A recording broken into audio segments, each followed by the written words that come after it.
నిర్మల్ జిల్లాలోని బాసర శ్రీ జ్ఞాన సరస్వతి ఆలయంలో 150 రూపాయల అక్షరాభ్యాస కార్యక్రమానికి ఉచిత లడ్డు నిలిపివేశారు. అభిషేకం లడ్డు ధరను 100 రూపాయల నుంచి 150కి పెంచడంపై హిందూ సంఘాలు ఆగ్రహం వ్యక్తం చేశాయి. ఎమ్మెల్యే పవర్ రామారావు పటేల్ కు ఆలయ ఏఈఓ సుదర్శన్ గౌడ్ కు కలిసి తమ వినతి పత్రాన్ని అందజేశారు. ఆలయాన్ని ప్రభుత్వం పట్టించుకోవడం లేదని మండిపడ్డారు. రక్షించండి, కాపాడండి, బాసర క్షేత్రాన్ని కాపాడండి, కాపాడండి, కాపాడండి, బాసర క్షేత్రాన్ని ప్రజలారా కాపాడండి, కాపాడండి, కాపాడండి, బాసర క్షేత్రాన్ని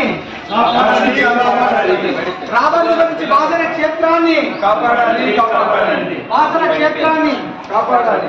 సర్వనాశనం చేసుకొచ్చే అక్షరాభ్యాసం అనేటువంటిది ఇక్కడ ఒక సెంటిమెంట్. పూర్తిగా లక్షలాది మంది ఇక్కడ ఎందుకు వస్తారు అక్షరాభ్యాసానికంటే, ఇక్కడ జ్ఞాన సరస్వతి అమ్మవారి దేవాలయము, అక్కడ వారి సన్నిధిలో పిల్లలు ఒక అక్షరాభ్యాసం చేసుకుంటే వాళ్ళు విద్యావంతులు అవుతారు అనేటువంటి ఉద్దేశంతో అక్కడికి వస్తారు. కానీ ఈ రోజు బాసర క్షేత్రంలో అక్షరాన్ని అమ్ముకుంటున్నారు. ఇది చాలా బాధాకరమైనటువంటి అంశము.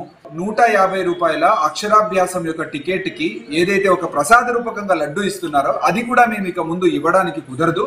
ఎందుకంటే బాసర జ్ఞాన సరస్వతి ఆలయము ఇప్పుడు లాస్ లో వెళ్తూ ఉంది అని చెప్పేసి ప్రకటన చేయడం జరిగింది, నోటీస్ అతికిచ్చారు. అంతేకాకుండా 100 రూపాయల లడ్డూని 150 రూపాయలు చేస్తున్నాము అని చెప్పేసి కూడా ప్రకటన చేయడం అనేటువంటి జరిగింది. చాలా దారుణం ఇది. 5 నుండి 6 కోట్ల రూపాయలు ప్రతి సంవత్సరము ఆదాయం ఉన్నటువంటి 6A టెంపుల్ ఏదైతే బాసర జ్ఞాన సరస్వతి దేవాలయం ఉందో ఈ రోజు లాస్ అని మీరు చెప్తున్నారు. మేము ఓపెన్ గా ఛాలెంజ్ చేసి అడుగుతున్నాము, 10 సంవత్సరాల ఆడిట్ రిపోర్ట్ మీరు పబ్లిక్ డొమైన్ లో పబ్లిష్ చేయండి.